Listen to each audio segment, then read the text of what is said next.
Halo semuanya, selamat datang di ulasan mendalam kita kali ini. Hari ini kita bakal membedah salah satu grup yang menjanjikan pertarungan paling intens di Piala Dunia FIFA 2026, yaitu grup G.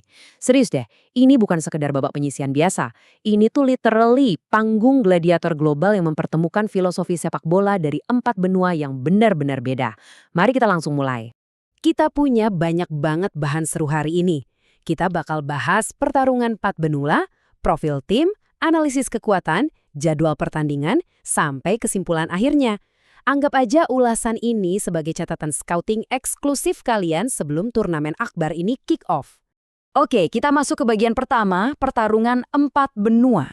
Sebuah benturan filosofi sepak bola global yang super unik.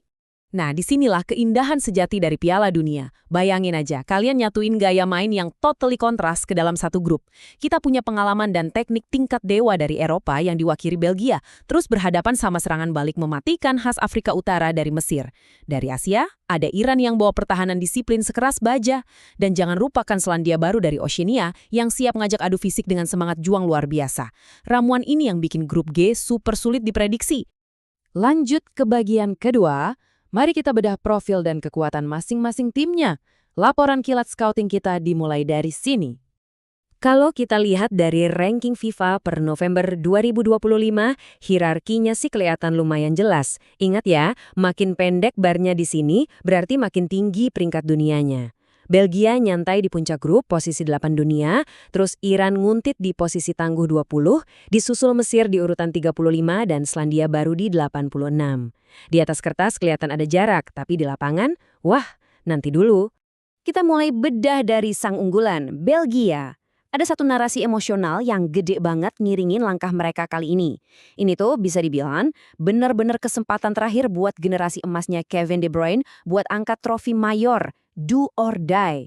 Turnamen ini bakal jadi beban sekaligus pembuktian buat skuad kelas dunia mereka yang mulai menua.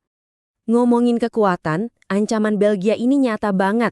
Kualitas individu mereka kelas dunia. Kreativitas lini tengahnya itu loh, nggak ada lawan. Mereka punya Kevin De Bruyne si playmaker genius yang ngatur ritme dan mesin gol sekelas Romelu Lukaku di depan. Ditambah lagi, mereka langganan tembus fase gugur, bahkan sempat juara 3 di 2018. Pengalaman panjang ini bikin mereka jadi kekuatan Eropa paling konsisten di grup ini. Selanjutnya, kita punya wakil Afrika Utara, Mesir. Kunci permainan mereka itu pertahanan super disiplin dipadukan sama transisi serangan balik yang kilat banget. Kalau udah dapat momentum counter, ngeri. Jelas Mohamed Salah jadi tumpuan utama dibantu pergerakan cepat dan kreatif dari Omar Marmoush. Yang bikin penasaran, dari 4 kali ikut turnamen sejak 1934, Mesir belum pernah sekalipun lolos dari babak grup. Kalian bisa rasain kan seberapa besar rasa lapar skuad veteran ini buat bikin sejarah? Geser ke raksasa Asia, Iran. Mereka ini terkenal dengan organisasi pertahanan yang luar biasa ketat dan stamina yang nggak ada matinya. Mainnya langsung dan efektif. Di depan, Mehdi Taremi yang tajam dan Sardar Azmoun yang syarat pengalaman siap ngehukum kelengahan lawan. Nah, sebagai catatan objektif aja, FIFA memang sedang memantau partisipasi mereka terkait situasi geopolitik terkini. Tapi kalau kita murni bicara performa di lapangan hijau, Iran yang rutin tampil sejak 98 ini bakal bertarung habis-habisan demi tiket tik knockout pertama mereka. Dan wakil terakhir kita, penguasa Oceania, Selandia Baru. Mainnya fisikal banget. Mereka mendominasi duel udara dan punya mental petarung sejati. Kapten sekaligus striker mereka, Chris Wood, bareng motor lini tengah Marko Stamenic, bikin tim ini main nyaris tanpa tekanan. Dan jangan lupa rekam jejak mereka ya. Di 2010, mereka bikin geger karena nggak terkalahkan sama sekali di fase grup. Tim ini bakal jadi batu sandungan yang super keras kepala buat siapapun. Oke, ganti gigi ke bagian ketiga. Analisis kekuatan dan peluang.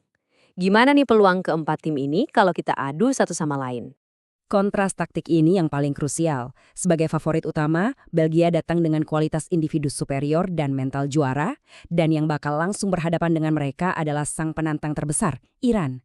Kita bakal nyaksiin daya ledak serangan elit dipaksa nembus pertahanan baja Iran yang sering banget bikin tim besar frustrasi. Benturan gaya main ini, wow, benar-benar epic. Di kategori berikutnya, ada kuda hitam yang berbahaya, Mesir, berhadapan sama sang underdog, Selandia Baru. Kalau Mohamed Salah lagi on fire, Mesir bisa ngalahin siapa aja lewat kecepatan transisi mereka. Tapi di sisi lain, Selandia Baru yang main nothing tulus, siap merusak skenario pertandingan. Mereka sangat berbahaya di situasi bola mati dan kontak fisik. Sama-sama punya potensi ngacak-ngacak prediksi. Sekarang kita cek jadwal laganya di bagian 4. Inilah peta jalan mereka menuju babak gugur.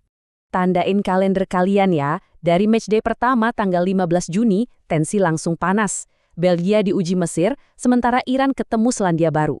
Lanjut ke tanggal 21 Juni, Belgia harus coba bongkar tembok Iran, dan Selandia Baru ketemu Mesir. Puncaknya, 26 Juni, ini harinya penentuan. Mesir lawan Iran dan Selandia Baru lawan Belgia. Setiap poin harganya mahal banget, dan bisa aja 2 tiket lolos baru ditentuin di menit-menit akhir laga penutup ini. Dan tahu nggak sih di mana semua drama ini bakal tersaji? Di pesisir barat Amerika Utara. Tepatnya di 3 stadion super mega. Lumen Field di Seattle, SoFi Stadium di Los Angeles, dan BC Place di Vancouver. Fasilitas tingkat dunia yang udah siap jadi saksi bentrokan 4 benua ini. Sampailah kita di bagian kelima, kesimpulan akhir. Apa poin penting dari grup yang penuh taktik ini? Intinya, grup G ini paket komplit. Kombinasi maut dari teknik pemukau Eropa, disiplinnya Asia, kreativitas kilat Afrika, plus mental petarung Oseania. Ya, Belgia emang paling dijagoin. Tapi rasa penasaran yang luar biasa dari Mesir dan Iran buat cetak sejarah, ditambah kelihayan Selandia Baru bikin lawan frustrasi, menjamin satu hal, peluang upset alias kejutan besar tuh kebuka lebar banget. Jadi, pertanyaannya sekarang buat kalian semua. Dari kerasnya arena gladiator ini, siapa yang pada akhirnya bakal bawa pulang 2 tiket ke fase gugur? Apakah talenta generasi emas Belgia, rapatnya tembok Iran, sigir magis Muhammad Salah dari Mesir, atau fisik tangguh Selandia Baru? Coba kalian pikirin baik-baik. Terima kasih udah nongkrong bareng di ulasan kita kali ini. Terus pantau update selanjutnya dan mari bersiap menyambut roller coaster di Piala Dunia 2026.